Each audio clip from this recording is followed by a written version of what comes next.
Hello बच्चों, सभी को गुड मॉर्निंग और सभी को जय माँ सरस्वती।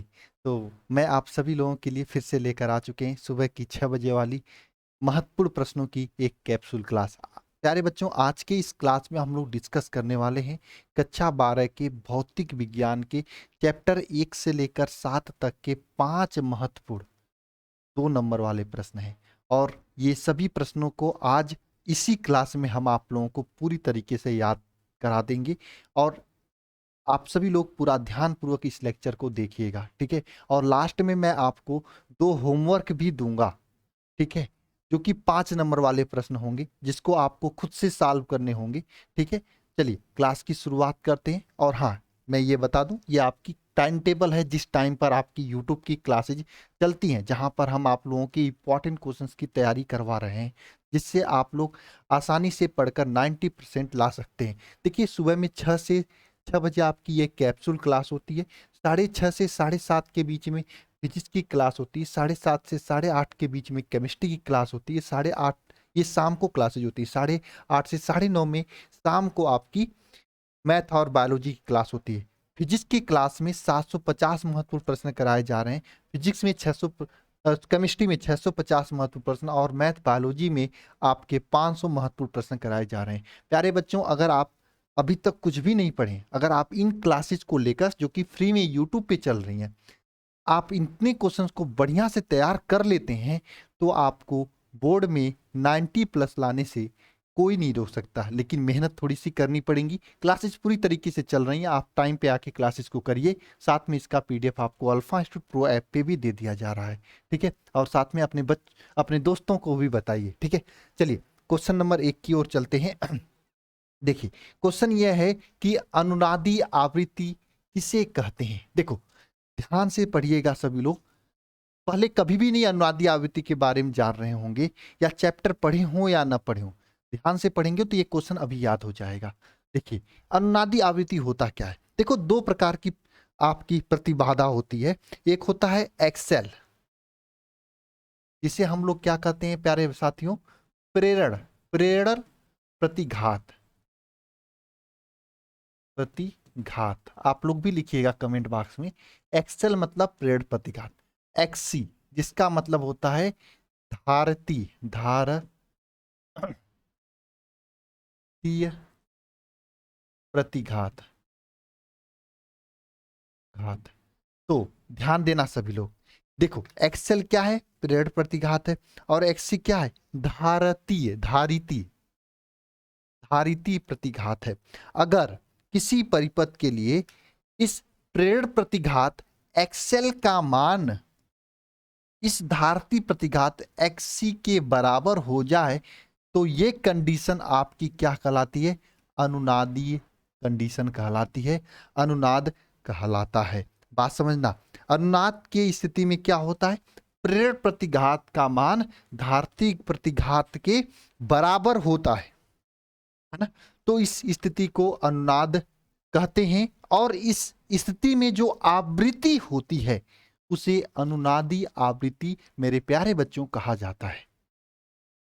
एक बार मेरा रिक्वेस्ट है आप लोगों से कि इस परिभाषा को अपने से बोलें, ताकि देखो, इस क्लास का मेन उद्देश्य थोड़ा थोड़ा करके आपको पूरा याद करा दिया जाए, दिमाग में सेट कर दिया जाए। सभी लोग एक बार बोलेंगे कि प्रेरण प्रतिघात एक्सएल का मान और धारती प्रतिघात एक्सी का मान बराबर हो जाए, तो ये कंडीशन अनुनाद कहलाता है। और उस कंडीशन पर, इस स्थिति पर जो आवृत्ति होती है उसे अनुनादी आवृत्ति कहते हैं। लिखो, परिभाषा लिख लो सभी लोग कि किसी किसी परिपथ में, आप लोग भी अगर लिख सकते हैं तो कमेंट बॉक्स में लिखना या अपने कॉपी पे लिखना, में प्रेरण प्रेरण प्रतिघात प्रेरण प्रतिघात तथा अनुन धारितीय प्रतिघात का मान बराबर होने बराबर होने की स्थिति को क्या कहते हैं? स्थिति को क्या कहते हैं? अनुनाद कहते हैं। अनुनाद कहते हैं। और अनुनाद की स्थिति में, अनुनाद की स्थिति में आवृत्ति आवृत्ति अनुनादी आवृत्ति कहलाता है। देखो, 2 नंबर वाले प्रश्न में आप अगर इतना भी लिख कर आ जाते हैं तो आपको नंबर पूरा मिल जाएगा। लेकिन हाँ, मैं आप सभी से कहना चाहूंगा 2 स्टेप और बढ़ा दो ताकि एग्जामिनर न चाहते हुए भी नंबर पूरा दे दे। 2 स्टेप में क्या बढ़ाओगे आप? देखो, एक्सेल का मान होता है ओमेगा एल, ठीक है, और एक्सी का मान होता है, नहीं याद है तो कोई बात नहीं, याद है तो एक बार कमेंट बॉक्स में लिख देना, ओमेगा सी ये होता है। ठीक है, इन दोनों का ये मान होता है। अच्छा, अनुनाद की स्थिति में एक्सएल और एक्सी का मान बराबर होता है, तो आप लिख सकते हैं अनुनाद के लिए, अनुनाद के लिए XL is equal to XC, क्या लिखेंगे? Omega L is equal to 1/ओमेगा सी।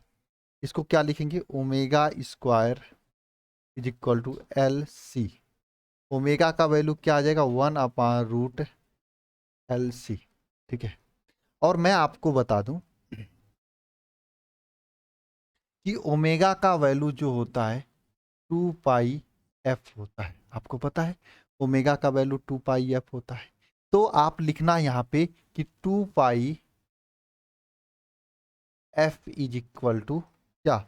1/√, में क्या हो जाएगा? LC हो जाएगा। ठीक है ना? अब यहां से देखो भाई, f इज इक्वल टू क्या लिख सकते हो? 1/2π√LC। ये आपका हो जाएगा, जहां पे ये जो एफ है ना, एफ को कहा जाता है अनुनादी आवृत्ति का फार्मूला। एफ को अनुनादी आवृत्ति बोला जाता है और ये इसका सूत्र हो जाता है ना? तो इतना लिख दोगे तो ये 5 नंबर लायक हो जाएगा। लेकिन हाँ, बस कुछ नहीं करना, सबका फार्मूला बराबर करके आंसर ला देना है। ठीक है, एक क्वेश्चन हो गया आपका तैयार। अब दूसरे क्वेश्चन पे चलते हैं। क्वेश्चन क्या है? विद्युत चुम्बकीय प्रेरण। विद्युत चुम्बकीय प्रेरण से संबंधित लेंज का नियम लिखिए। बताइएगा जरा, लेंज का नियम क्या होता है? अगर आपने पढ़ा है, नहीं पढ़ा है तो कोई बात नहीं, मैं आपको बताऊंगा, याद हो जाएगा।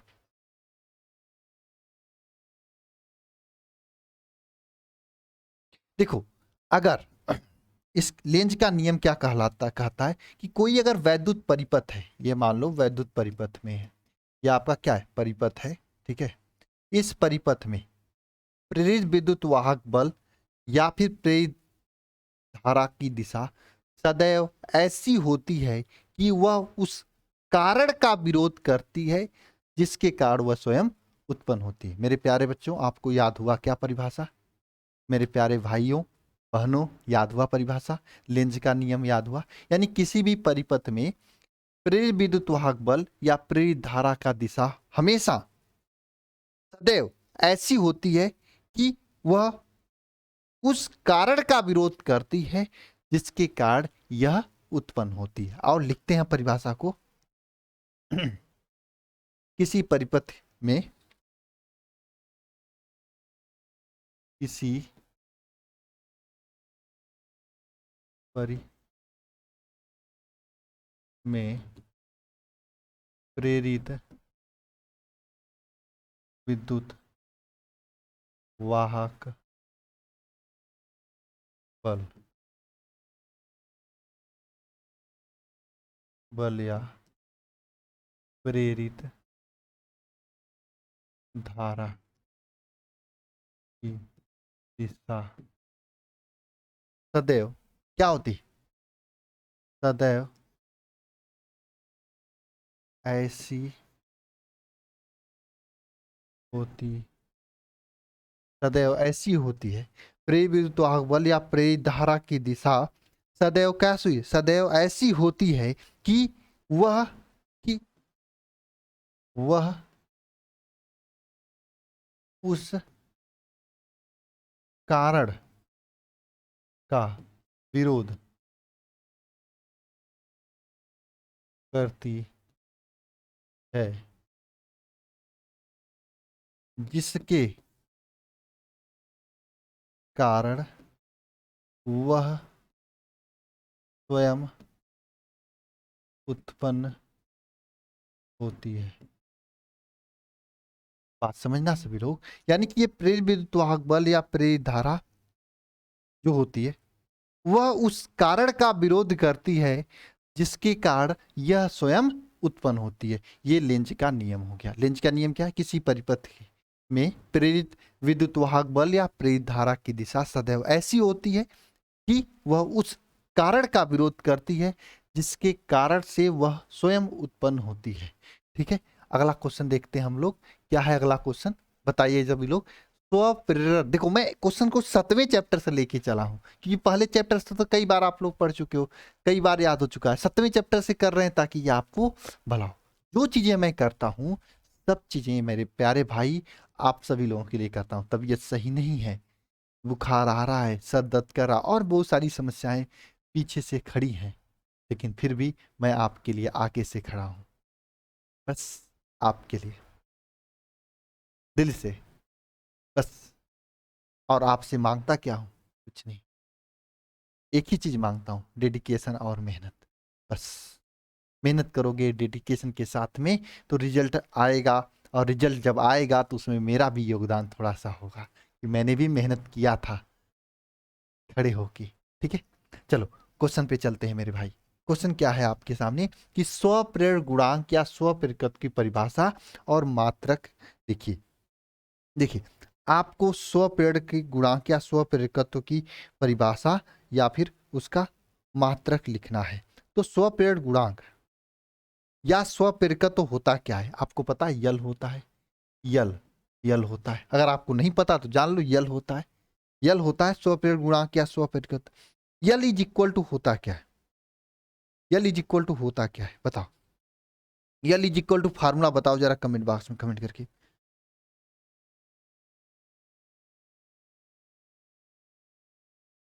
हाँ बताओ क्या होता है? L is equal to minus e upon d i upon d t होता है।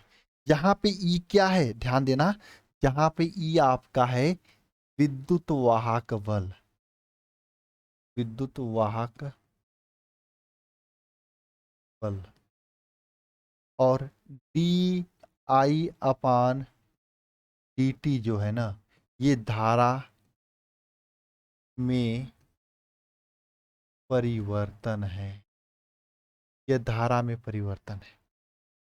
देखो अगर अगर अगर अगर अगर इस धारा में जो परिवर्तन D i upon d T है इसका वैल्यू अगर हम लोग एक मान ले, कितना मान ले? एक मान ले, तो यल का वैल्यू किसके बराबर हो जाएगा? माइनस ई अपान एक के बराबर हो, है ना। यानी स्वप्रेरण गुणांक जो यल आपका ये स्वप्रेरण गुणांक है, इसका मान, ये स्वप्रेरण गुणांक का मान, ये जो स्वप्रेरण गुणांक है, ये जो स्वप्रेरण गुणांक है, यह जो स्वप्रेरण गुणांक है इसका मान ई, ई का मतलब विद्युत वाहक बल के बराबर हो जाए, विद्युत वाहक बल के बराबर हो जाए। तो परिभाषा क्या बनेगा? परिभाषा क्या बनेगा बताओ, क्या लिख सकते हो परिभाषा में? किसी कुंडली का स्वप्रेरण गुणांक अथवा स्वप्रेरकत्व, कुंडली का स्वप्रेरण गुणांक या फिर स्वप्रेरकत्व विद्युत वाहक बल के उस संख्यात्मक मान के बराबर है जो कि कुंडली में, जो कि कुंडली में, उस कुंडली में धारा परिवर्तन की दर को एकांक होने में, एकांक होने पर उत्पन्न करता है, जो कि धारा परिवर्तन की दर को एकांक होने पर उत्पन्न करता है।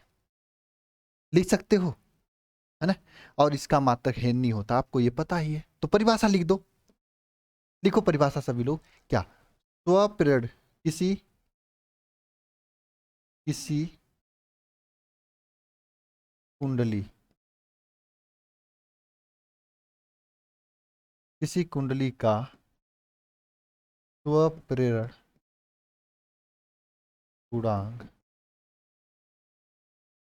या फिर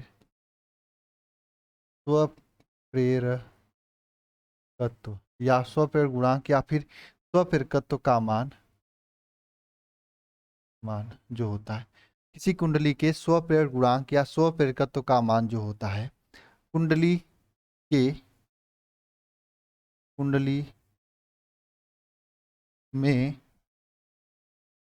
में उत्पन्न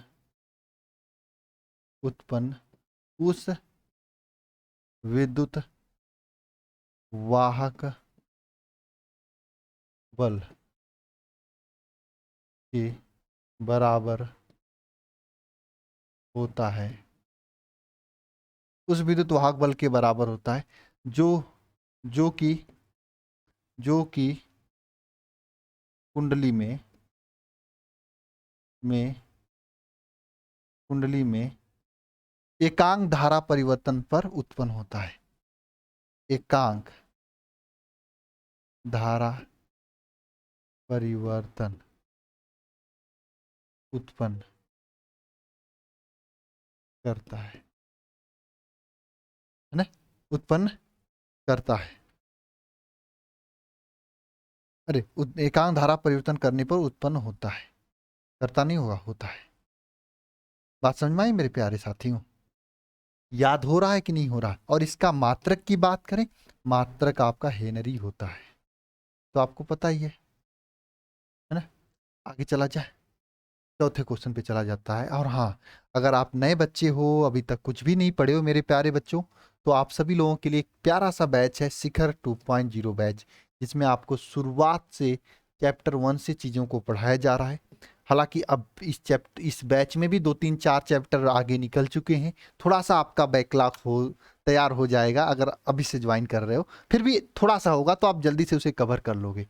और आपके पास इस बैच में डेली 10 घंटे की लाइव क्लासेस ली जा रही हैं, और 10 घंटे की लाइव क्लासेस के जरिए आपको 10 एक बेहतरीन टीम के जरिए आपको पढ़ाया जा रहा है। अगर इस बैच में आप ज्वाइन करते हैं तो इसमें डेली लाइव क्लासेज आपको मिलेंगी, लाइव डाउट क्लास नोट्स का PDF, online weekly test, study material, complete syllabus के सभी महत्वपूर्ण प्रश्न, मॉडल पेपर, गेस्ट पेपर, पिछले 5 साल के क्वेश्चन पेपर आपको कराए जाएंगे। आप सभी लोग अल्फा इंस्टीट्यूट प्रो ऐप को, एप्लीकेशन को डाउनलोड करके ज्वाइन कर सकते हैं, या फिर ये नंबर है 930-577-1375, इस नंबर पे कॉल करके भी आप जानकारी ले सकते हैं और ज्वाइन करके अपने तैयारी को बेहतरीन कर सकते हैं। बोर्ड परीक्षा 2024 में 90+ ला सकते हैं। अगर आप कहीं से अच्छे से पढ़ रहे हो, तैयारी आपको बहुत अच्छी चल रही है, तो ज्वाइन करने की आवश्यकता नहीं है। अगर आपकी तैयारी अच्छी नहीं चल रही तो लेट करने की ज़रूरत नहीं है, तुरंत आप ज्वाइन करें और अपने तैयारी को बेहतरीन से बेहतरीन करें, बढ़िया करें, डेडिकेशन के साथ में पढ़ाई करें। ठीक है, चलो भैया अगला क्वेश्चन चलते हैं, चौथा। समविभव पृष्ठ किसे कहते हैं?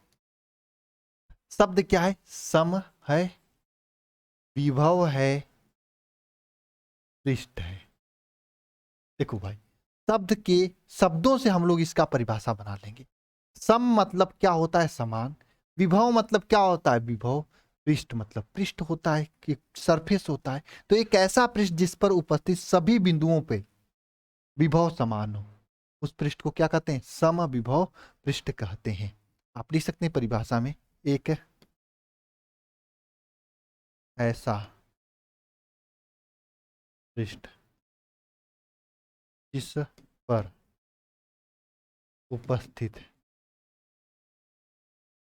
सभी बिंदुओं पर विभव क्या हो? समान हो। मेरे प्यारे साथियों, क्या कहलाता है? समविभव पृष्ठ कहलाता है। समविभव पृष्ठ कहलाता है, यानी पृष्ठ एक ऐसा होता है जिस पर उपस्थित सभी बिंदुओं पे क्या होता है? विभव समान होता है। क्या होता है? विभव समान होता है, तो उसे क्या कहते हैं? समविभव पृष्ठ कहते हैं। और समविभव पृष्ठ पर विभवांतर शून्य होता है। इस पॉइंट को लिख लेना, ऑब्जेक्टिव में पूछा जाता है कभी कभी। हैशटैग बना के लिखना कि सम सम विभव पृष्ठ में, विभव पृष्ठ में विभवांतर, विभवांतर क्या होता है? शून्य होता है। विभवांतर शून्य होता है।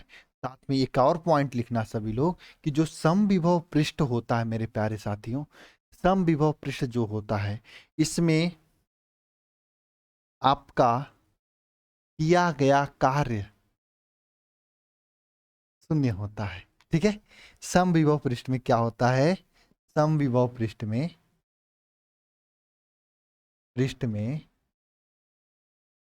किया गया कार्य क्या होता है? शून्य होता है। ये सभी पॉइंट को याद कर लेना, यहाँ से ऑब्जेक्टिव क्वेश्चन बनता है।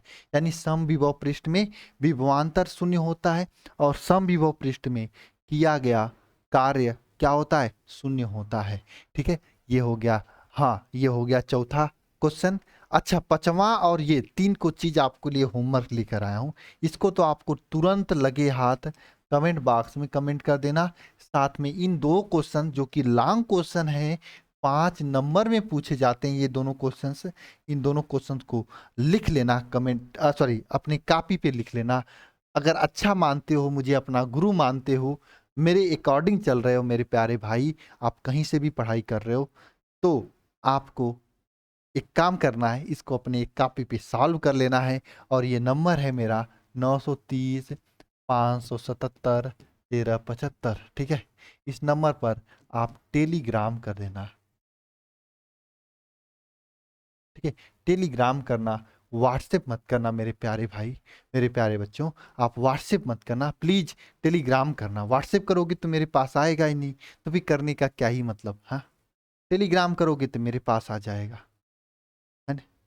तो मैं इसको देख लूंगा कि आपने सॉल्व किया है तो सही किया है कि नहीं किया है, कुछ गलती किया है। अगर गलती किए होंगे तो मैं उसको बता दूंगा, सही किए होंगे तो उसको, उसका अगर आप पीडीएफ बना के मुझे भेजेंगे तो मैं आपका जो सॉल्व किया हुआ रहेगा उसको मैं उठा के टेलीग्राम ग्रुप में डाल दूंगा, टेलीग्राम चैनल में डाल दूंगा। इससे और बच्चों को मदद मिलेगी।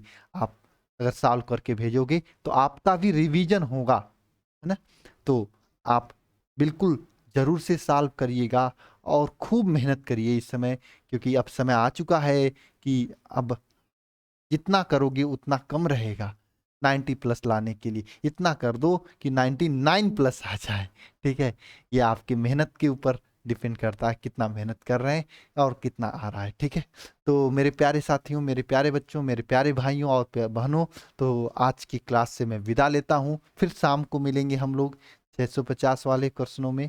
और सभी लोग अपने साथियों के लिए, अपने सभी प्यारे साथियों को 650 क्वेश्चन को शेयर करिए, इस वीडियो को भी शेयर करिए, इन सभी ग्रुप में डालिए, जो भी ग्रुप वगैरह में आपके कॉलेज हैं, जहाँ पे भी आप लोग जुड़े हो, ताकि मैक्सिमम से मैक्सिमम बच्चे यहाँ आएँ और मैक्सिमम से मैक्सिमम लोग जो गांव में रहते हैं वो पढ़ें, मेहनत करें। इससे क्या होगा कि सबका भला होगा तो आपका भी भला होगा, है ना? अगर आप उनके यहाँ सेंड करेंगे तो उनके पास भी कुछ अच्छा आएगा, तो अब आपके यहाँ सेंड करेंगे। ठीक है, ये होगा। और चलिए मिलते हैं नेक्स्ट वीडियो में। सभी को जय मां सरस्वती।